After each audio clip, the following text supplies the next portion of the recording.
আসসালামু আলাইকুম। ভাস্ট লার্নিংয়ের পক্ষ থেকে তোমাদের সকলকে জানাচ্ছি স্বাগতম। সো আজকে আমাদের ভিডিওর টপিক তোমরা দেখতেই পাচ্ছ, সেটা হচ্ছে প্রশ্ন কেমন হবে। কিসের প্রশ্ন কেমন হবে? এসএসসি টেস্ট এক্সামের প্রশ্ন কেমন হতে পারে, এবং আরেকটা জিনিস হচ্ছে ভাই আমরা কিভাবে প্রিপারেশন নেব। তো চলো আমরা এই দুটো কোশ্চেনের অ্যান্সার দেই, ঠিক আছে? তাহলে দেখো, প্রশ্ন কেমন হবে। ভাইয়া প্রশ্ন কেমন হবে এইটার অ্যান্সার বলা খুবই কঠিন। কেউই বলতে পারবে না প্রশ্নটা আসলে কেমন হবে, বাট তোমরা একটা ধারণা করতে পারো। কি ধারণা করতে পারো আমি বলি। এসএসসি টেস্ট এক্সাম যেহেতু এবার বোর্ড থেকে কোশ্চেনটা আসবে, যেহেতু বোর্ড থেকে আমার কোশ্চেনটা আসবে, সো কোশ্চেনটার প্যাটার্ন হইতে পারে আগের বছরের যে বোর্ডের কোশ্চেনগুলো হয়েছে মোটামুটি ওই রকম। তবে আমরা গতানুগতিকভাবে খুব ভালো করেই জানি যে এসএসসি পরীক্ষার থেকে টেস্ট পরীক্ষার কোশ্চেন সবসময় আগের থেকেই সবসময় কি হয়, একটু কঠিন হয়ে থাকে। সো আমরা এই জিনিসটা একটু হলেও ধারণা করতে পারি যে প্রশ্ন বোর্ড থেকেই আসুক আর কোথায় থেকেই আসুক না কেন, প্রশ্ন সামান্য একটু টাফ হবে, বাট স্ট্যান্ডার্ড অবশ্যই বজায় থাকবে, ঠিক আছে? এবং সেই স্ট্যান্ডার্ডগুলো তোমরা কোথায় শিখতে পারবা? তোমরা যদি বিগত বছরের প্রশ্নগুলো সলভ করো, অর্থাৎ যেটাকে আমরা সবসময় বলি বোর্ড কোশ্চেন, যে বোর্ড কোশ্চেন, এই বোর্ড কোশ্চেনগুলো যদি সলভ করো তাহলেই তোমরা হয়তো বুঝতে পারবা যে কী ধরনের কোশ্চেন আসতে পারে। বাট একদম হুবহু পুরোটাই কিন্তু ফলো করবে না, কারণ পুরোটাই কখনোই ফলো করেনি। বাট আগের বছরের কিন্তু অবশ্যই যে জিনিসগুলো থাকে সেই টাইপগুলো কিন্তু তারা ঠিকই ফলো করে। সো আমরা বোর্ড কোশ্চেন দেখব, এর ফলে এই বোর্ড কোশ্চেন দেখার মাধ্যমে আমরা টাইপগুলো সম্পর্কে ধারণা পাবো। আমরা যখন টাইপগুলো সম্পর্কে ধারণা পাবো তখন আমরা অবশ্যই টেস্ট এক্সামে ভালো করতে পারবো। সো প্রশ্ন কেমন হবে, এই কোশ্চেনটার অ্যান্সার আসলে এই রকম যে প্রশ্ন আসলে টাফ হবে, আবার খুব যে ইজি হবে একদমই না, ঠিক আছে? না ইজি হবে না টাফ হবে। কোশ্চেনটা কীরকম হবে? কোশ্চেনটা তোমাদের স্ট্যান্ডার্ডের মধ্যেই থাকবে, বাট যেহেতু টেস্ট এক্সাম সেহেতু সামান্য, অর্থাৎ ধরো 8টা সেটের মধ্যে ধরো 2টা সেট অনেক কঠিন করলো, বা 3টা সেট হয়তো অনেক কঠিন করলো, ঠিক আছে? এইটুকুই, এর থেকে আর তেমন কিছু আহামরি কঠিন কিছু করবে না। বাট এটা কিন্তু অবশ্যই খুব ভালো বিষয় যে আমরা এসএসসির আগেই একটা ডেমো এসএসসি আমরা দিতে পারছি। কারণ আমরা যখন পড়াশোনা করছি আমরা কি করছি, আমরা কিন্তু স্কুলের কোশ্চেনে বোর্ড পরীক্ষা দিয়েছি, অর্থাৎ স্কুলের যা মন চাইছে, যে স্কুল যেটা মন চাইছে সেরকম কোশ্চেন দিয়েছে। বাট এবার কিন্তু কোশ্চেনটা আসবে বোর্ড থেকে। সো খুব ভালো যে বোর্ডের সম্পর্কে একটা প্যাটার্ন তোমরা বুঝে যাচ্ছ। এর পাশাপাশি এই টেস্ট এক্সামে বসার আগে তোমরা যেহেতু বোর্ডের কোশ্চেনগুলো সলভ করতেছো, অর্থাৎ এসএসসিতে কী ধরনের কোশ্চেন হতে পারে সেটা সম্পর্কেও তোমরা ভালো একটা ধারণা পেয়ে যাচ্ছ। সো আই থিঙ্ক এই কোশ্চেনটা তোমাদের ক্লিয়ার হয়েছে। সো তোমাদের এত প্যানিক হওয়ার কিছু নেই, শুধু আমি বলছি বারবার, আমি প্রতিটা ভিডিওতেই বলছি, কিন্তু তোমরা বোর্ড কোশ্চেনগুলো ভালো করে দেখো আর টেক্সট বুকটা ভালো করে দেখো।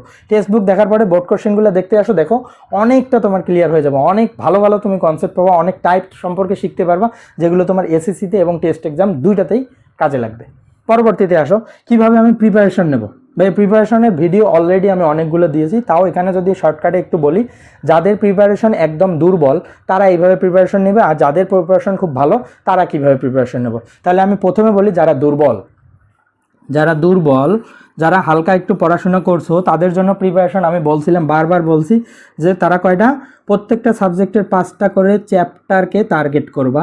সেই 5টা করে চ্যাপ্টারকে টার্গেট করার পরে সেখানের বোর্ড কোশ্চেনগুলো সলভ করবা। সেই বোর্ড কোশ্চেনগুলো যদি সলভ করো তাহলে তোমরা 3 থেকে 4 সেট মিনিমাম অনায়াসে অ্যান্সার করতে পারবা। সো সেখান থেকে তোমাদের জন্য এইটা প্রিপারেশনটা হবে, এবং তোমাদের হাতে কিন্তু মাত্র আর আছে 10 দিন। সো আমার এই কথাটা কিন্তু ফলো করতে তোমাদের বেশ সময় লাগবে। সো তোমরা একটু পরিশ্রম করো, এখন থেকে একটু পরিশ্রম করো, তাহলে তোমরা এই 5টা চ্যাপ্টারের বোর্ড কোশ্চেন সলভ করতে পারবা এবং তোমরা টেস্ট এক্সামে পাস করতে পারবা, ঠিক আছে?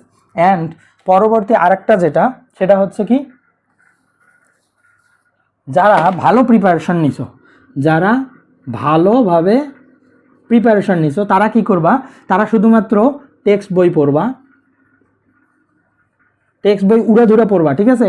টেক্সট বইয়ের কোনো কিছু বাদ দিবে না, টেক্সট বইয়ের সব দাগানো লাইন পড়বা। টেক্সট বইয়ে যখন সব দাগানো লাইন পড়বা, অধ্যায়গুলো রিভিশন দেবা, একদিনে একটা করে বই শেষ করবা, তখন কি করবা, তোমরাও ঠিক সেম জিনিস বোর্ড কোশ্চেনে আসবা। এই বোর্ড কোশ্চেনে আসার পরে তোমরা কি করবা, এমসিকিউগুলো বেশি করে প্র্যাকটিস করবা। কারণ যাদের ফুল বই ভালোভাবে হয়েছে তাদের সিকিউতে বেশি আটকায় না, তাদের বেশিরভাগ সময় আটকায় এমসিকিউতে।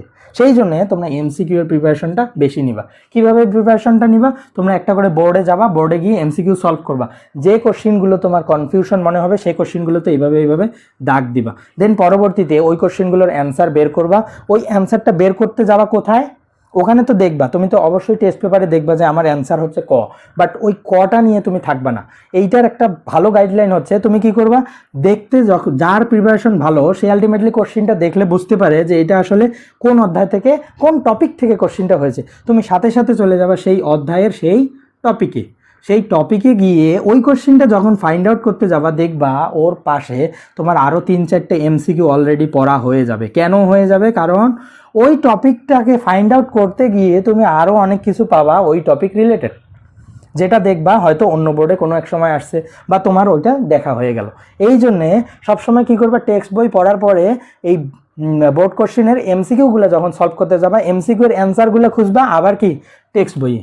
এমসিকিউ এর অ্যান্সারগুলো কোথায় খুঁজবা? টেক্সট বইয়ে আবার খুঁজতে আসবা। যখনই খুঁজতে আসবা তখনই কিন্তু ওই টপিকটা রিলেটেড তোমার ওই কোশ্চেনের অ্যান্সার তো তুমি পাবাই, সাথে আরও কিছু কোশ্চেন তোমার পড়া হয়ে যাবে যেটা তোমার পরবর্তীতে হেল্প করবে। সো ভালো এবং দুর্বল, মানে দুর্বল এবং ভালো দুইজনেরই প্রিপারেশন বললাম যে আমরা এইভাবে প্রিপারেশন নেব, আর মাত্র যেহেতু 10 দিন, ঠিক আছে? সো ভালো থেকো, সুস্থ থেকো, ধন্যবাদ। আর হচ্ছে আমাদের চ্যানেলকে যদি অবশ্যই ভালো লাগে তাহলে অবশ্যই আমাদের চ্যানেলকে লাইক দিবা, সাবস্ক্রাইব করবা, আর কোনো জানার থাকলে অবশ্যই কমেন্টে জানাবা।